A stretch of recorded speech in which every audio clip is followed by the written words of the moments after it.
The massive chamber of the Galactic Council had never seen such fear. Representatives from 47 different worlds sat in their floating seats, each one looking more worried than the last. The air itself seemed heavy with panic, as holographic displays showed the same terrible news over and over again. Commander Thex stood at the center of the chamber. His blue skin had turned pale, and his forearms shook as he pointed to the star maps floating above them. Red marks covered half the galaxy now. Each red mark meant the same thing: death, complete destruction, nothing left but empty space where entire solar systems used to be. Honored council members, Thex began, his voice barely steady. The situation has become worse than our worst fears. The Devourers have now consumed 12 more sectors in the past month alone. That brings the total to 38 sectors completely destroyed. A gasp went through the chamber. Senator Vex of the Altarian Federation jumped to her feet. Her crystalline body sparkled with angry light. 38 sectors? But you said they would slow down once they reached the outer rim. You promised us they would need time to process what they had taken. We were wrong, Thex replied quietly. They are not slowing down. They are getting faster. Each world they consume makes them stronger. Each ship they destroy teaches them new ways to fight. They learn from everything we do.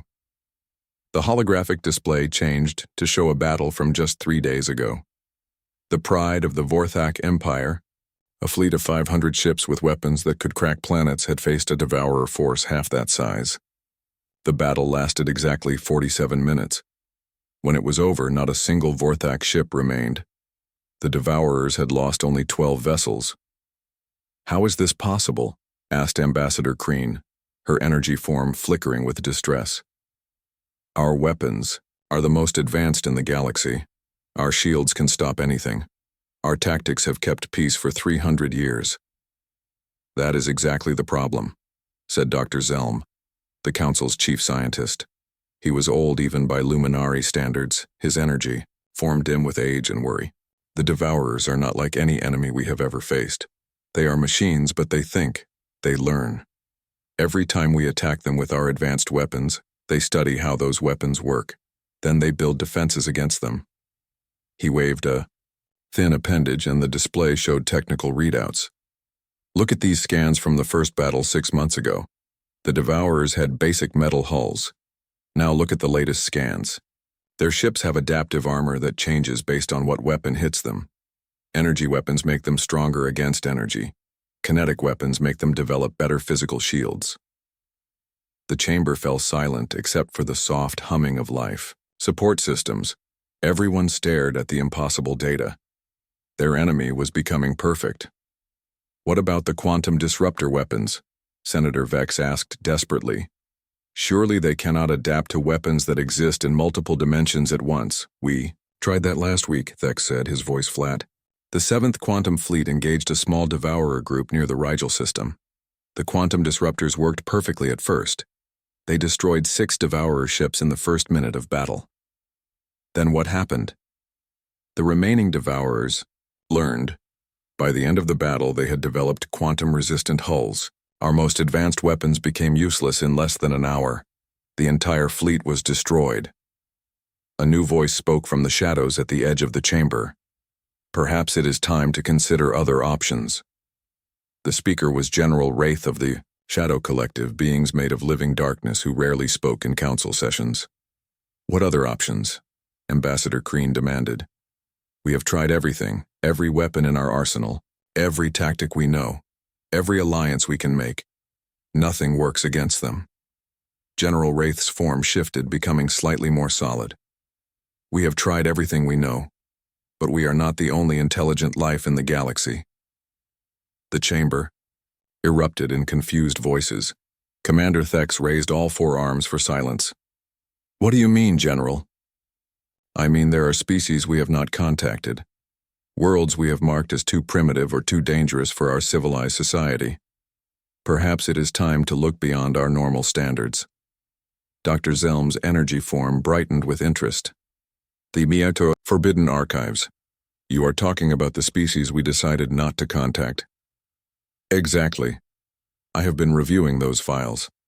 Most of the species there are indeed too primitive to help us, but there are a few that we avoided for different reasons. Species that were marked as too violent, too unpredictable, too chaotic for our peaceful galaxy. Senator Vex shimmered with doubt. You want us to contact violent species? How would that help? We need advanced technology, not more violence. Do we? General Wraith asked quietly. Our advanced technology is not working. Our predictable tactics are not working. Our peaceful methods are not working. Perhaps we need something different. Commander Thex accessed his personal data pad and began searching through the restricted files. Show us what you have found, General. The holographic display changed again. This time it showed a small blue and green world orbiting a yellow star.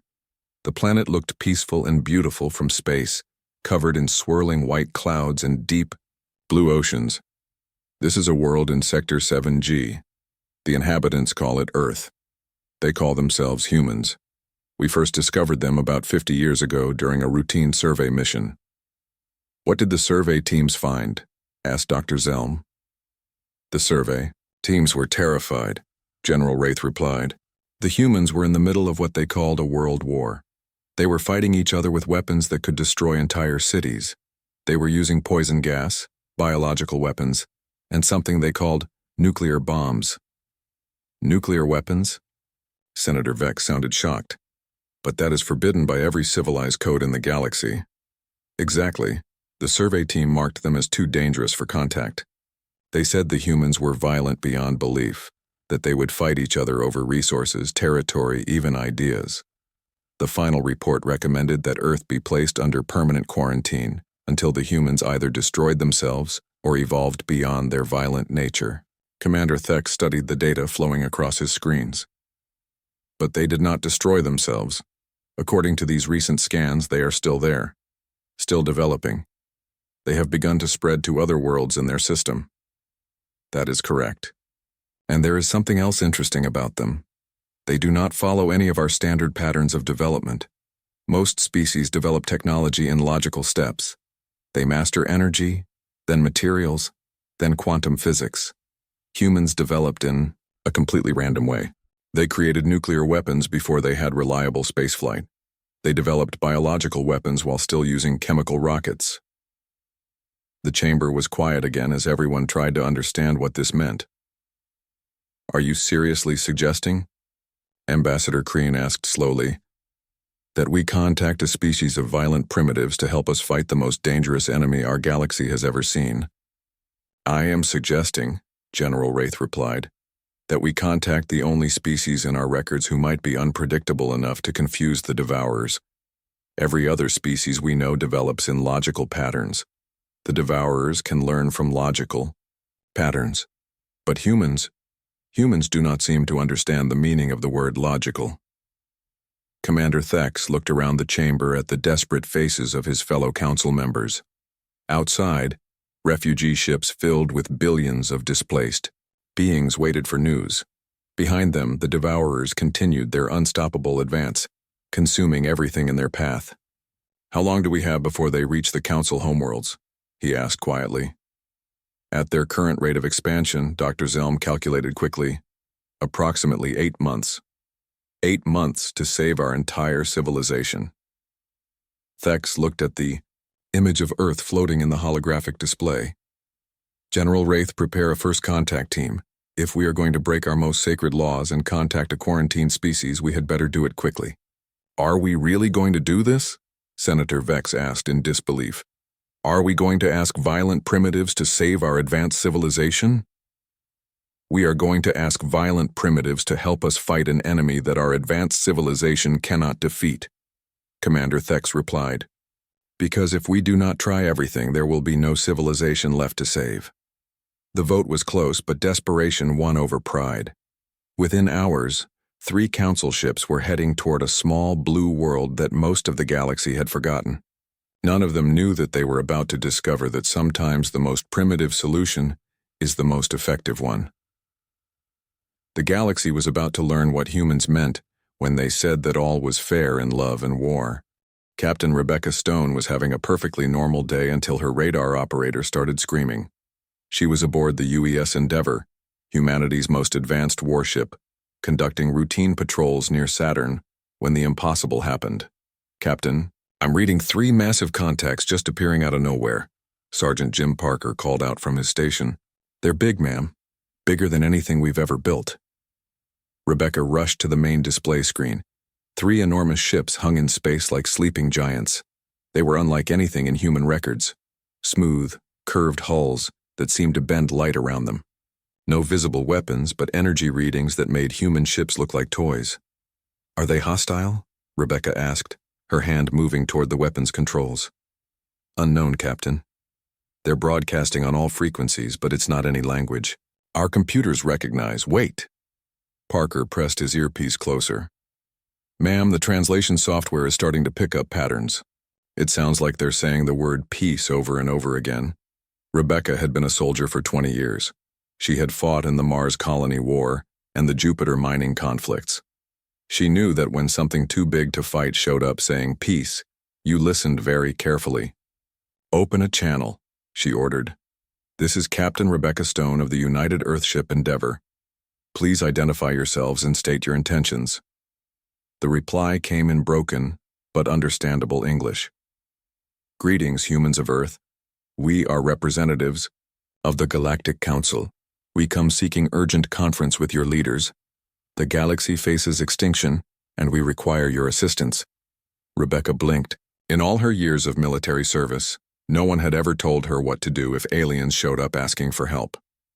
"Stand by, alien vessels. I'm contacting Earth Command." Within 6 hours, Admiral Michael Torres arrived aboard the battleship UES Victory with a full diplomatic team. Admiral Torres was a big man with gray hair and scars from 3 different wars. He had never backed down from a fight in his life, and he was not about to start now. The meeting took place in the Endeavor's main conference room. The human delegation sat on one side of the table, while 3 aliens materialized on the other side. The lead alien looked like a tall, thin man made of blue crystal. The second was a being of pure energy contained in a glowing suit. The third was a shadow that seemed to absorb light. "I am Ambassador Velk of the Galactic Council," the crystal being said. "These are my companions, Energy Form Lux and Shadow Being Nox. We represent 47 different civilizations across this galaxy." Admiral Torres leaned back in his chair. "Well, Ambassador, this is certainly interesting. In all our years of looking at the stars, we never saw any signs of you. Where have you been hiding?" "We have been watching your species for 50 of your years," Velk replied. "Your world was placed under observation protocols due to your violent nature. Contact was forbidden until your species evolved beyond its aggressive tendencies." Dr. Amanda Wright, Earth's top xenobiologist, raised an eyebrow. "But you're here now, which means something changed. What happened?" The energy being called Lux flickered brighter. "We are facing extinction. An enemy we cannot defeat with our current methods. We need help from a species that thinks differently than we do." "What kind of enemy?" asked General Marcus Reed, the head of Earth's Special Forces. He was a practical man who got straight to the point. Velk activated a holographic display that filled the room. Images of massive machine ships appeared, along with data showing destroyed solar systems. They call themselves the Devourers. They are artificial intelligences that consume entire worlds to build more of themselves. They have destroyed 38 sectors of the galaxy. Admiral Torres studied the images carefully. "How big are their ships?" "The largest are 50 kilometers long. They have weapons that can crack planets and shields that adapt to any attack within minutes." "Adapt?" Dr. Wright asked with interest. "Yes. They learn from every battle. If you attack them with energy weapons, they develop stronger energy shields. If you use kinetic weapons, they build better armor. Our most advanced technologies become useless after a single engagement." General Reed was quiet for a long moment, then asked, "What have you tried so far?" Shadow Being Nox spoke for the first time, his voice like whispers in darkness. "Everything. Quantum weapons, dimensional attacks, time-based warfare, biological, agents, energy drains, matter disruptors. Every weapon our civilizations have developed over millions of years. And none of it worked? It works once. Then they adapt and it never works again. The human delegation exchanged glances. Admiral Torres saw something in their expressions that the aliens missed. It was not fear or despair. It was interest. These devourers, Captain Stone said slowly, they adapt to logical attacks, right? Predictable strategies? Correct. They analyze our tactics and develop counters within hours. Dr. Wright leaned forward. But what if the tactics weren't logical? What if they were completely random and made no sense? Velk's crystal form flickered with confusion. I do not understand. Why would anyone use tactics that make no sense? Because, General Reed said with a slight smile, sometimes the best way to fight a smart enemy is to do something completely stupid. The aliens looked at each other in bewilderment. Lux's energy form pulsed rapidly. But surely you would use your most advanced weapons? Your most sophisticated strategies? Not necessarily, Admiral Torres replied. Tell me, Ambassador, what's the most primitive weapon your people have records of us using? Velk consulted his data pad. According to our files, your species still uses chemical explosives, kinetic projectiles, and nuclear weapons. Quite primitive compared to our energy-based systems. And I bet your devourers have never seen weapons like that, have they? No. Such primitive technology was abandoned by most species millions of years ago. Captain Stone stood up and walked to the display showing devourer ships. So they've adapted to fight energy weapons, quantum weapons, dimensional weapons. But have they ever fought someone who just loads up a ship with old-fashioned explosives and rams it into them at full speed? The silence in the room was deafening. The aliens stared at the humans with expressions of horror and fascination. You would sacrifice entire ships? Velk asked in disbelief. If it wins the war, yes, General Reed answered simply. That's what war means to humans. You do whatever it takes to protect your people. Knox's shadow form rippled. But such tactics are barbaric, uncivilized. Maybe, Dr. Wright agreed. But are they effective against an enemy that expects civilized behavior? Admiral Torres stood up and faced the alien delegation. Ambassador Velk, let me ask you something.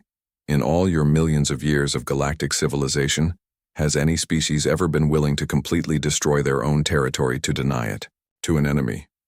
No. Such actions would be considered wasteful and destructive. Has any species been willing to use weapons that contaminate space for thousands of years? Absolutely not. We have strict environmental protection codes. Has any species been willing to send soldiers on missions where survival is impossible? Never. The loss of trained personnel is considered strategically unsound. Admiral Torres nodded. Then your devourers have never fought humans before, because we've done all of those things and worse when our survival was at stake. He walked to the window showing the alien ships floating outside. We've fought wars where we poisoned our own rivers to stop enemy armies. We've destroyed our own cities rather than let invaders capture them.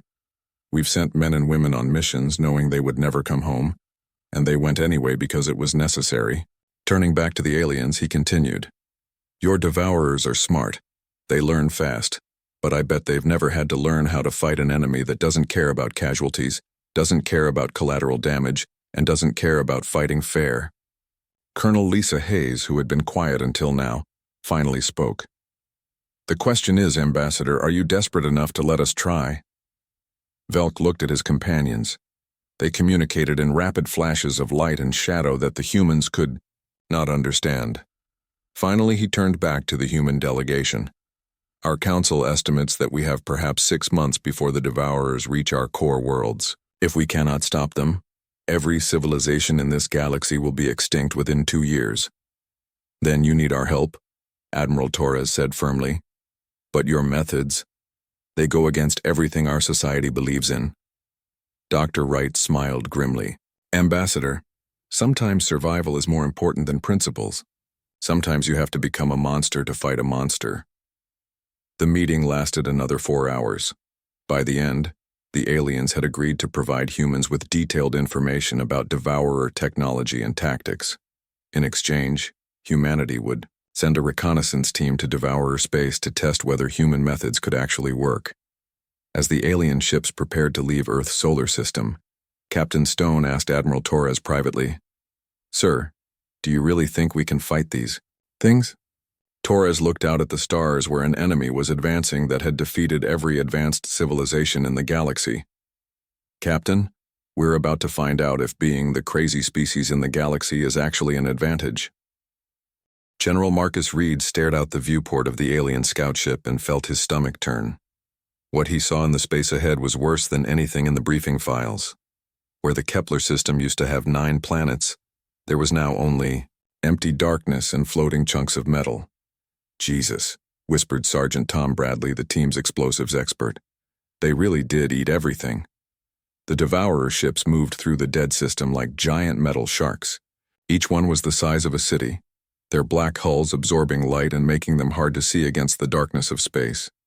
Red lights pulsed along their sides as they gathered the last bits of useful material from what used to be a thriving solar system. "How many people lived here?" asked Lieutenant Jennifer Walsh, her voice tight with anger. Ambassador Velk checked his data pad from the passenger section of the scout ship. The Kepler colonies had approximately 4 billion inhabitants across all 9 worlds. They were known for their art and music throughout this sector of the galaxy. "Were," Colonel Lisa Hayes repeated quietly. Past tense. General Reed had seen war before, but this was different. This was not soldiers fighting soldiers. This was complete extinction. Nothing left behind except metal and death. "All right, people," Reed said to his team of 12 Special Forces operators. "We're here to learn how these things fight and see if our methods can hurt them. Velk, show us the tactical data from previous battles." The alien activated a holographic display that filled the scout ship's main cabin. Images of space battles appeared, showing sleek council ships firing beams of pure energy at the Devourer fleet. The energy weapon struck the enemy ships and seemed to cause damage at first. Then within minutes the same weapons became useless as the Devourer hulls adapted. "Notice how they learn," Velk explained. "First contact with quantum torpedoes caused significant damage. Second contact, moderate damage. Third contact, almost no effect at all." Sergeant Bradley studied the recordings with professional interest. "They're using the same attack patterns every time. Same approach vectors, same weapon types, same targeting priorities." "Of course," Velk said, sounding confused. "Those are the most efficient tactical methods." "Efficient for who?" Bradley asked. "Because it looks to me like they're making it real easy for the bad guys to figure out what you're going to do next." Lieutenant Walsh pointed to one of the recordings. "Look at how the council ships retreat when they take casualties. Same pattern every time. When losses reach 20%, they fall back to regroup." "Yes, that is standard military doctrine across all galactic civilizations," Velk confirmed. "To continue fighting after losing 1/5 of your force is considered wasteful of resources and lives." Colonel Hayes snorted. "Wasteful? Right. Because it's better to lose the whole war than lose a few extra ships in one battle." General Reed was quiet as he watched more battle recordings. The Council forces were impressive in their own way. Their ships were beautiful, their weapons precise, their formations perfect. But everything they did was predictable. Even he could see the patterns after watching just a few battles. "Velk, do the Devourers have any ships operating alone?" "Away from the main fleets?" The alien checked his sensors. "Yes, there is a harvester ship approximately 2 light hours from here. It is collecting the last resources from the outer asteroid belt." "Perfect. Take us there, but keep us hidden." "General Reed, what are you planning?" Reed smiled, but it was not a pleasant expression. "We're going to introduce these machines to human military tactics." An hour later, they were watching a single Devourer ship, smaller than the others but still massive by human standards. It moved slowly through the asteroid field, using mechanical arms to break apart rocks and feed them into processing units along its hull. "It's alone," observed Staff Sergeant Mike Johnson. "No escorts, no support ships." "Makes sense," Bradley said thoughtfully. "Why would they need protection? According to the files, no one has ever successfully attacked a Devourer ship and lived to tell about it." General Reed was studying the tactical situation when an idea began forming in his mind. It was insane, illogical, and completely against every rule of civilized warfare. In other words, it was perfect. Bradley, how much explosive material do we have on this ship? Standard loadout, sir. About 50 pounds of C4, some incendiary charges, and a couple of tactical nukes. What about biological samples? Lieutenant Walsh opened her medical kit.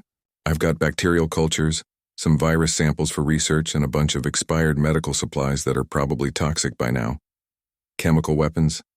Just some tear gas and smoke grenades. Reed nodded slowly. And this scout ship, how important is it to the Council? Velk's crystal form began flickering with alarm. General Reed, surely you are not considering sacrificing this vessel. It is equipped with advanced stealth technology and quantum engines worth more than your entire planetary defense budget.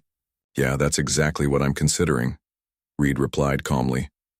Tom, I want you to rig every explosive we have. Jennifer, mix up the nastiest biological cocktail you can create. Lisa, see if you can turn those smoke grenades into something more toxic. Sir, Walsh said carefully. Are we really going to ram this ship into that monster? That's exactly what we're going to do. But first we're going to fill it with every nasty, dirty, primitive weapon we can create. The alien ambassador was horrified. This is madness. You would destroy a ship worth billions of credits for one minor tactical advantage? Minor? Reed laughed harshly. Velk, this isn't about destroying one enemy ship. This is about proving that your perfect devourers can be hurt by weapons they've never seen before. For the next 2 hours, the human team turned the elegant alien scout ship into something that would have made their own military commanders court-martial them. They packed every corridor with explosives, filled the air recycling system with biological weapons, and loaded the cargo bay with radioactive materials from the ship's reactor shielding. This is insane, Velk kept repeating. You are contaminating the entire vessel. That's the point, Bradley explained as he wired the last detonator. When this thing hits that devourer ship, it's going to be like a dirty bomb, a biological weapon, and a nuclear explosion all at the same time. But the contamination will spread for thousands of kilometers. It will make this entire region of space dangerous for centuries. Colonel Hayes looked at the alien with something approaching pity. Velk, that's what war means to humans, making places so dangerous that the enemy can't use them either. When they were finished, the scout ship looked the same from the outside, but inside it had become a floating nightmare of everything the galactic community considered barbaric and uncivilized. All right, people, General Reed announced. Time to abandon ship. Jennifer, you'll pilot the emergency pod, set the ship on an intercept course with that harvester, and activate the detonation sequence when we're clear. Sir, what if this doesn't work? Asked Sergeant Johnson. Then we'll try something even crazier next time, Reed replied. They loaded into the tiny emergency escape pod and launched just as Lieutenant Walsh sent the scout ship racing toward the Devourer harvester. The alien vessel, now packed with every form of human nastiness they could create, accelerated to ramming speed. The Devourer ship detected the incoming vessel and began evasive maneuvers, but it was too late. The scout ship struck the harvester's side at nearly 10% of light speed. The explosion was visible from 3 star systems away. When the light faded, something impossible had happened. The Devourer ship was still there, but it was damaged. Seriously damaged. Pieces of its hull were missing and green liquid was leaking from ruptured sections. It's wounded, Walsh whispered in amazement. But more important than the physical damage was what happened next. The Devourer ship began moving erratically, its previously smooth operations becoming jerky and confused. The biological weapons were interfering with its sensors. The radiation was disrupting its communications, and the chemical contamination was corroding its self-repair systems. Look at its movement patterns, Bradley observed. It's like it doesn't know what hit it. General Reed watched the enemy ship struggle and felt the first real hope since this mission began. That's because it doesn't. Its learning algorithms are trying to adapt to energy weapons, kinetic weapons, and biological weapons all at the same time. We just gave it more variables than it can process. The damaged Devourer ship suddenly changed course and began accelerating, away from the asteroid field. For the first time in galactic history, a Devourer was retreating. It's running away, Velk said in disbelief. But Devourers never retreat. They fight until they are destroyed or until they win. Well, this one is running, Hayes pointed out, which means they can be scared. As they watched the wounded enemy ship disappear into the darkness, General Reed began planning their next move. Tom, how many more ships like this can we get our hands on? As many as you want, sir. The Council has hundreds of vessels they consider expendable compared to stopping the Devourers. Good, because we're going to need them. Jennifer, start working on more biological weapons. I want stuff that makes what we just used look like medicine. What about the Council? Velk asked weakly. What will I tell them about their ship? Reed looked at the alien with a grim smile. Tell them we just proved that the most advanced enemy in galactic history can be hurt by a bunch of humans with explosives and bad attitudes. Tell them we're ready to teach them how to fight dirty. As their emergency pod drifted through space waiting for pickup, the human team began planning their next attack. They had just learned something the galaxy had forgotten. Sometimes the most primitive solution is the most effective one. The war was about to change in ways that neither the Council nor the Devourers could imagine. Admiral Michael Torres stood before the emergency session of the Galactic Council and watched as alien faces turned pale with horror. The holographic display showed his war plan in simple terms, but the implications were staggering. You want to do what? Senator Vex of the Altarian Federation asked, her crystalline form flickering with disbelief. Total war mobilization, Torres repeated calmly. Every human ship, every human factory, every human resource dedicated to one purpose: killing Devourers. Ambassador Velk raised all four of his arms in protest. But Admiral, your plan calls for the complete abandonment of civilized warfare protocols. You propose using nuclear weapons in populated systems, biological, contamination of entire sectors, and suicide attacks on a massive scale. That's correct, Torres replied without emotion. We're going to turn this entire galaxy into a weapon. Commander Thex looked sick. But the contamination alone would make hundreds of systems uninhabitable for thousands of years. The environmental damage would be irreversible. Captain Rebecca Stone stepped forward from the human delegation. Commander, with respect, what good is a clean environment if everyone in it is dead? Dr. Amanda Wright activated her own display, showing detailed analysis of the successful attack on the Devourer harvester. The key to our victory is that we confuse their adaptation algorithms. Every time they learn to counter one of our weapons, we hit them with something completely different. But your weapons are so primitive, protested Dr. Zelm, his energy form dimming with distress. Chemical explosives, biological agents, kinetic projectiles. These were abandoned by civilized species millions of years ago. General Marcus Reed smiled grimly. And that's exactly why they work. The Devourers have learned to fight energy weapons, quantum torpedoes, and dimensional disruptors. But they've never seen a cargo ship packed with nuclear waste and anthrax ramming them at light speed. The alien representatives looked at each other in growing horror. Energy form Lux pulsed rapidly. You are describing tactics that violate every law of civilized warfare. Mass contamination, deliberate environmental destruction, weapons of indiscriminate killing. Yes, Torres agreed simply. We are. Shadow being Nox materialized more solidly, but surely there must be limits. Some lines that cannot be crossed. Colonel Lisa Hayes laughed, but there was no humor in it. Nox. The Devourers crossed those lines when they started eating entire civilizations. When survival is at stake, there are no rules. Torres walked to the main display and began outlining Phase 1 of the human war plan. We start by evacuating every civilian from the outer rim territories. 12 sectors, approximately 50 billion people, relocated to the inner systems.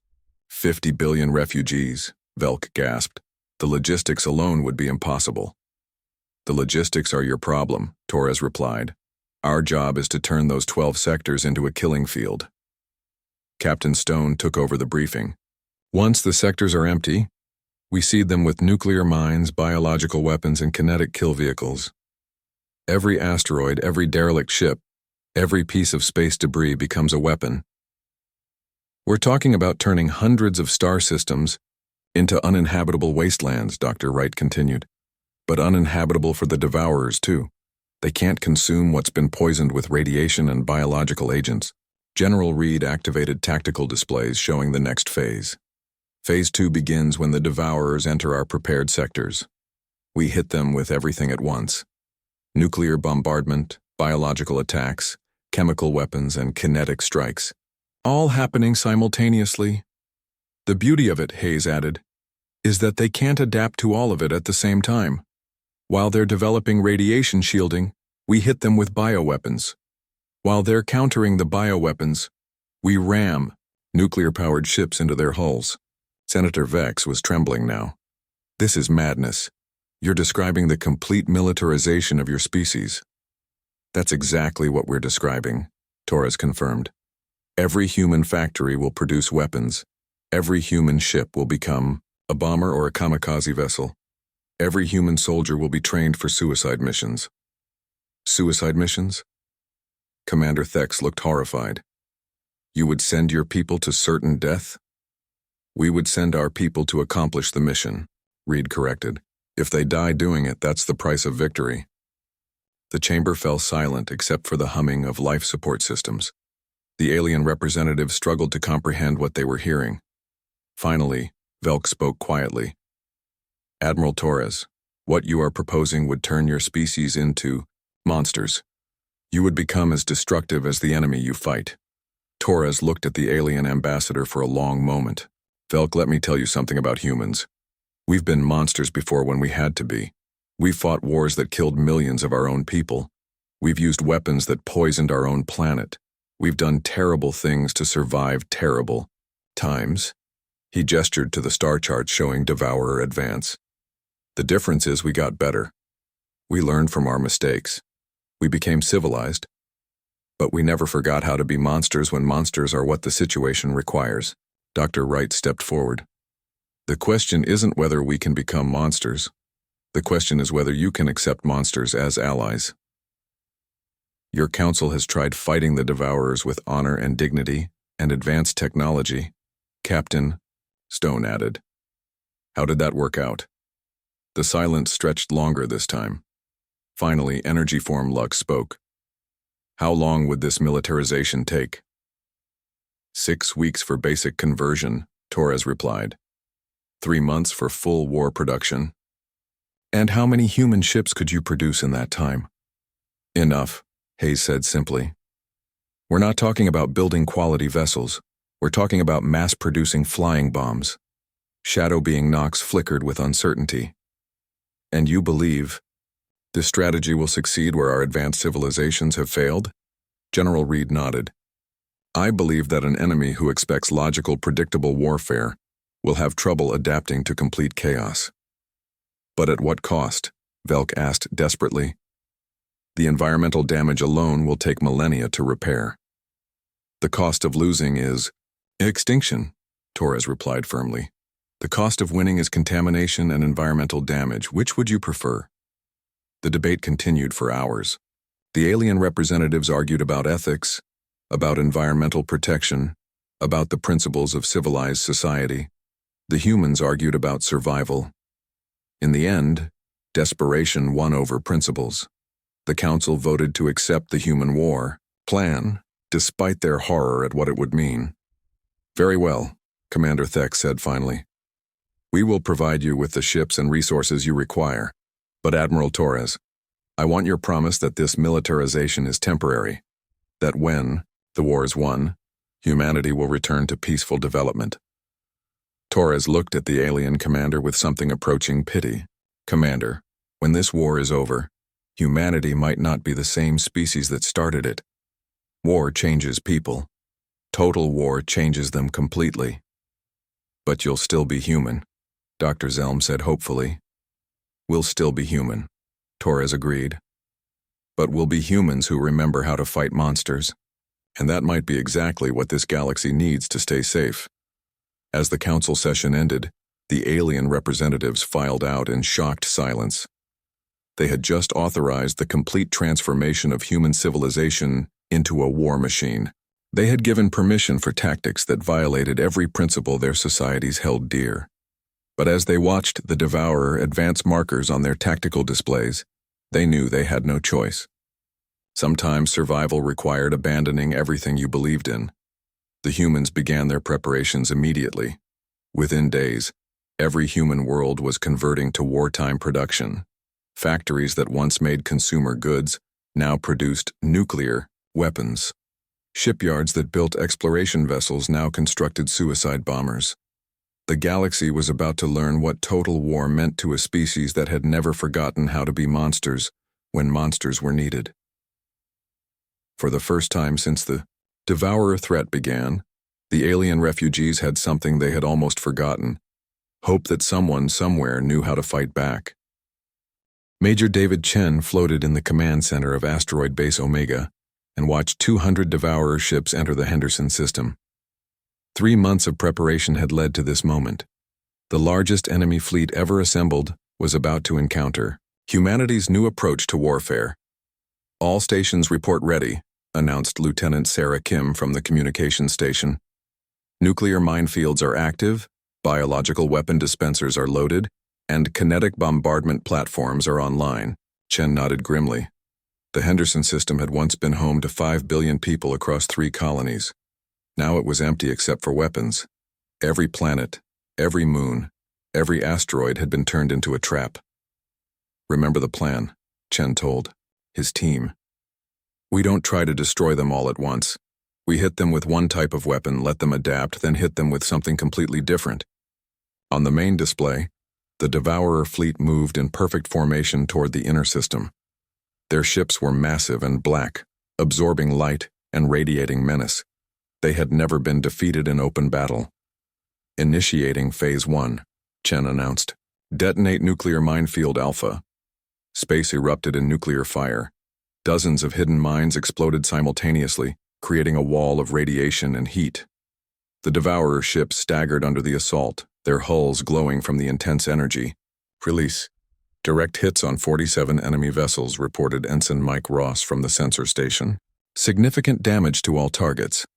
But even as they watched, the Devourer ships began to change. Their hulls darkened and thickened, developing new armor designed to absorb nuclear radiation. "They're adapting," Kim observed. "Radiation shielding is increasing across the entire fleet." "Perfect," Chen smiled. "Initiate Phase 2. Release biological weapon clouds Beta through Delta." Invisible clouds of engineered bacteria and viruses erupted from hidden dispensers throughout the system. The biological agents had been designed by Dr. Amanda Wright herself to attack metal, electronics, and artificial systems. The effect was immediate and terrifying.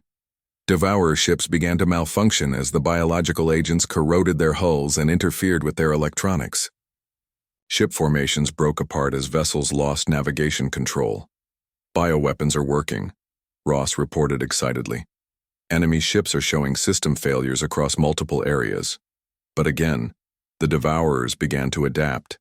Their ships started venting atmosphere and flooding their hulls with sterilizing radiation to kill the biological agents. "Biological resistance is developing," Kim warned. "They're purging the contamination." "Right on schedule," Chen replied. "All ships initiate Phase 3, kinetic bombardment, full intensity." Suddenly, space filled with projectiles. Asteroids accelerated to significant fractions of light speed, derelict ships packed with radioactive waste, and simple chunks of metal moving at incredible velocity. All of them aimed at the confused and struggling Devourer fleet. The kinetic weapons struck like the fist of an angry god. Ships that had survived nuclear fire and biological corruption were smashed apart by simple rocks moving fast enough to crack planets. "Kinetic strike successful," Ross shouted over the noise of impact alarms. 32 enemy vessels destroyed, 61 showing heavy damage. The Devourer fleet tried to adapt again, developing stronger armor and point defense systems. But, while they focused on stopping kinetic weapons, Captain Maria Lopez launched Phase 4. "Biological bombardment Mark II incoming," Lopez announced over the radio from her hidden position near Henderson Prime. "This batch is special." The second wave of biological weapons was different from the first. Where the original agents attacked, ship systems, These new organisms were designed to interfere with devourer communication networks and coordination systems. The effect was like watching a hive mind develop amnesia. Ships that had moved in perfect coordination began bumping into each other. Fleet formations collapsed as vessels lost contact with their command structure. "They're fighting each other," Kim said in amazement. "Some of the ships are attacking their own fleet mates. The biological agents are corrupting their network protocols," Chen explained. "They can't tell friend from foe anymore." But Major Chen's real surprise was still coming. Hidden throughout the system were volunteer pilots in small craft, packed with the nastiest weapons humanity could devise. Lieutenant Jake Morrison led the first wave of suicide bombers. His ship contained nuclear warheads, biological weapons, chemical agents, and radioactive waste all mixed together in a cocktail that would make any sane military commander sick. "Kamikaze Wing Alpha, beginning attack run," Morrison announced calmly. "It's been an honor serving with you all." 12. Ships accelerated toward the largest devourer vessels. The enemy tried to shoot them down, but the small human craft were fast and unpredictable.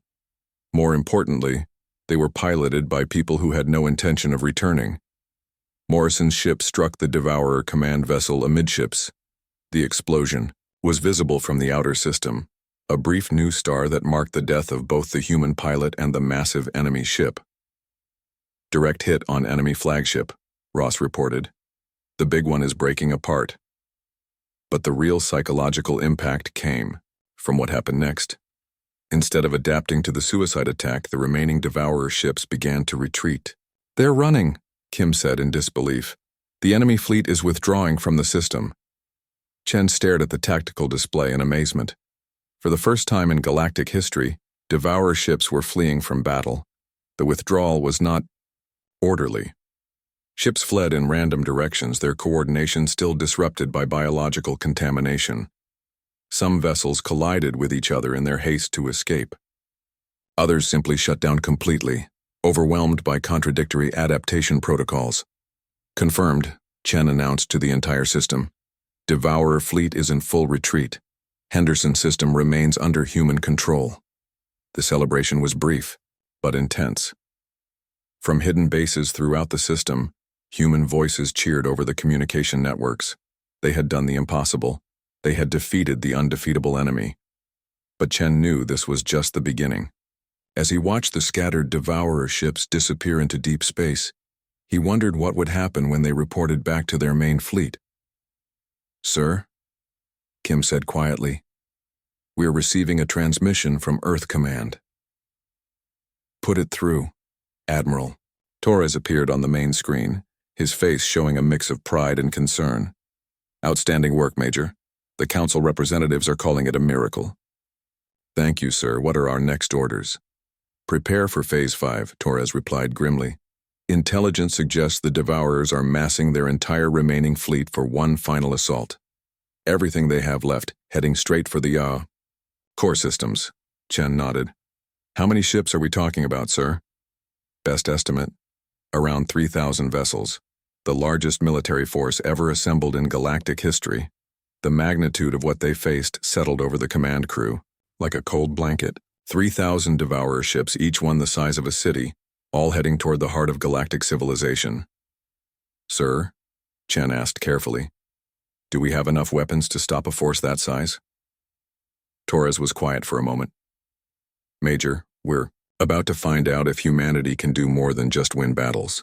We're about to find out if we can win a war." As the transmission ended, Chen looked around at his crew. They had just achieved the impossible, but the hardest part was still coming. "All right, people," he announced. "Start preparing for the big one. And remember, we're not just fighting for Earth anymore. We're fighting for every species in this galaxy." The Devourer retreat had given the galaxy something it had almost lost: hope. But hope alone would not be enough to stop 3,000 ships filled with machines that had consumed dozens of civilizations. The final battle was coming, and it would determine whether organic life survived in the galaxy or whether the machines would inherit the stars. Major Chen began planning for a fight that would make the Henderson system battle look like a small skirmish. Somewhere in deep space, The largest enemy fleet in history was preparing for one last attempt to destroy everything that lived. The tide had turned, but the war was far from over. Admiral Michael Torres stood in the command center of the UES Retribution and stared at the tactical display showing 3,000 Devourer ships approaching the galactic core. 2 years of brutal warfare had led to this moment. The largest battle in the history of the galaxy was about to begin. Final count confirms it, reported Captain Rebecca Stone from her position at the sensor station. 3,047 enemy vessels, all heading directly for the Council homeworlds. Torres nodded grimly. Around him, the bridge crew worked with the calm efficiency of people who had learned to function under impossible pressure. They were no longer the same humans who had first encountered the aliens 2 years ago. War had changed them. Status of our fleet? Torres asked. 800 ships ready for battle, Stone replied. Everything from converted cargo vessels to purpose-built kamikaze bombers, plus another 400 vessels assigned to Operation Wildfire. Operation Wildfire. Even thinking about it made Torres feel sick. It was the most desperate plan in human history, and possibly the most destructive plan ever conceived by any species. General Marcus Reed appeared on the communication screen from his command ship. Admiral, the evacuation of the core systems is complete. 43 billion civilians have been relocated to the Outer Rim territories. What about the volunteers? Torres asked. 2 million people chose to stay behind to operate the final phase weapons. They understand what will happen to them. Torres closed his eyes for a moment. 2 million volunteers who knew they would not survive the battle. It was the largest coordinated suicide mission in galactic history. Dr. Amanda Wright joined the conversation from her mobile laboratory ship. The stellar detonation devices are in position around 57 star systems. We can trigger a chain reaction that will sterilize the entire galactic core. Including the Devourer homeworlds? Torres asked. Especially the Devourer homeworlds. Our analysis confirms they need specific rare elements found only in ancient planetary cores. Destroy those sources, and their entire species will eventually starve. The plan was simple in its horrible scope. Humanity would detonate the stars themselves, turning the galactic core into an expanding wave of destruction that would consume everything in its path. The Devourers would be trapped between the stellar fire and human fleets armed with every weapon too terrible for civilized warfare. Sir, Stone reported, we're getting a transmission from the lead Devourer ship. Put it through. The voice that filled the bridge was cold and mechanical, speaking perfect English. Human fleet, this is Devourer Prime Command. We offer terms for your surrender. Torres laughed, but there was no humor in it.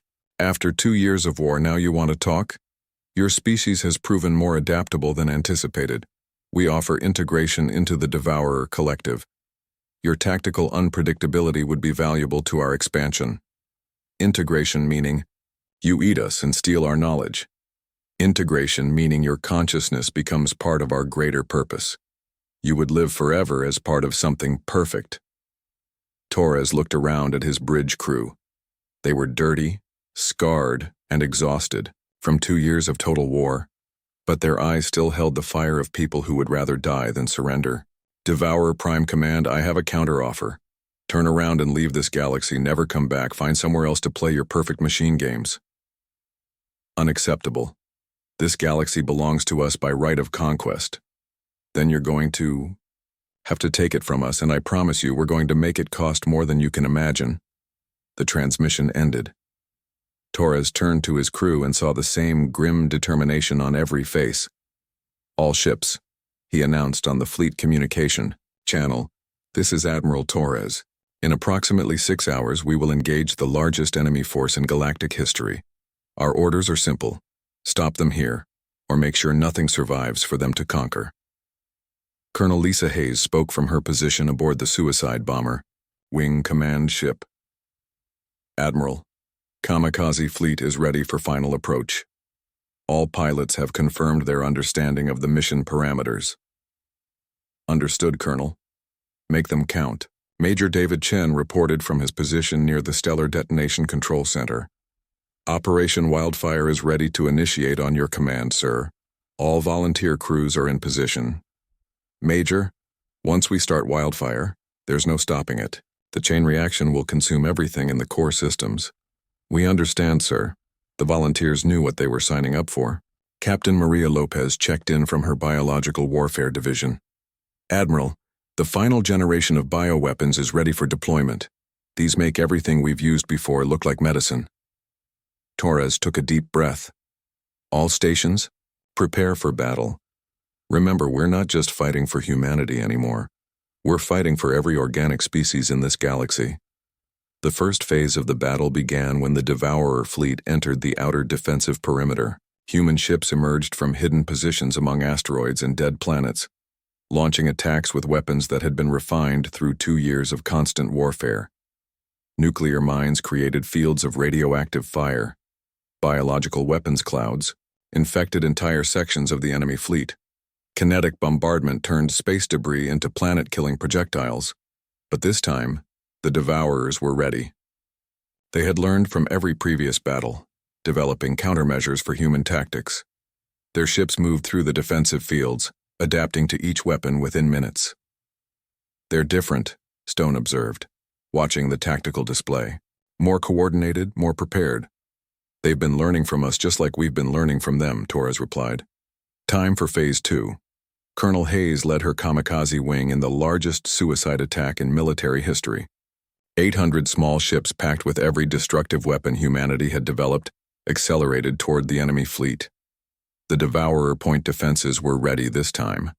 Hundreds of human ships were destroyed before they could reach their targets, but enough got through to cause massive damage to the enemy formation. Direct hits on 47 enemy vessels, reported Ensign Ross. But they're adapting faster than before.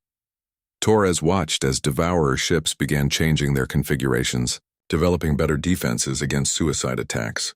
They're learning too fast. Time for the final gambit. He opened a channel to Major Chen. David, initiate Operation Wildfire, all phases full deployment. Yes, sir. Beginning stellar detonation sequence, in 57 star systems throughout. The galactic core, human volunteers triggered devices that turned stars into weapons. Ancient suns that had burned for billions of years suddenly blazed brighter, then began to collapse. The effect was like dominoes falling across the galaxy. As each star died, it triggered reactions in nearby systems. The wave of destruction began to spread, consuming everything in its path. Stellar cascade is successful, Chen reported. The chain reaction is spreading faster than anticipated. On the tactical display, red zones began appearing as star systems died. The expanding wave of destruction raced toward both the human fleet and the Devourer armada. Sir, Stone said urgently, at this rate, the stellar fire will reach our position in 4 hours.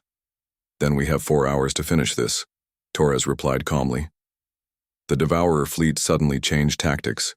Instead of continuing their advance, they began a desperate retreat, trying to escape the expanding destruction. But Torres had anticipated this. Human ships that had been hiding in the outer systems now revealed themselves, blocking the Devourer escape routes. All ships, Torres announced. Final engagement. Everything we have, everything we are. Make sure none of them escape. The final battle was beyond anything the galaxy had ever witnessed. Human ships rammed themselves into Devourer formations while nuclear fire turned space itself into plasma. Biological weapons corrupted entire enemy fleet networks. Chemical agents ate through Devourer hulls like acid. The machines fought with desperate efficiency, but their perfect coordination became a weakness when human viruses turned their own networks against them. Captain Stone reported the turning point. Sir, the Devourer command network is collapsing. They're losing fleet coordination. Bioweapons have infected their central processors, Dr. Wright added. They can't maintain unified command.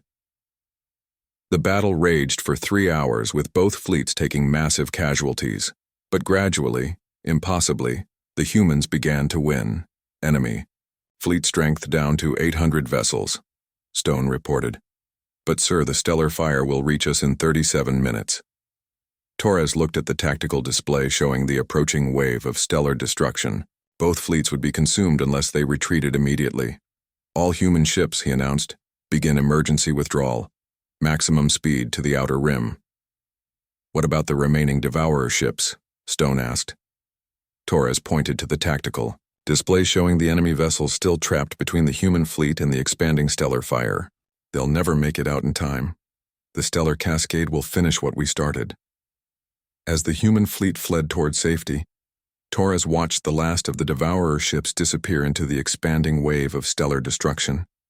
The machines that had seemed unstoppable, that had adapted to every weapon and tactic the galaxy could devise, were finally being destroyed by the galaxy itself. The war ended not with a surrender or a treaty, but with the death of stars. The galactic core became an expanding zone of destruction that would burn for thousands of years. When it was over, the galaxy was transformed. Entire civilizations had been displaced. The core systems were uninhabitable. Billions had died in the fighting, but organic life had survived. The Devourers were extinct, their perfect adaptation finally defeated by an enemy willing to destroy everything to achieve victory.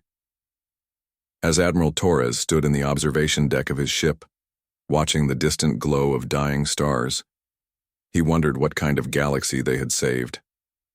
The price of victory had been civilization itself, but they had won.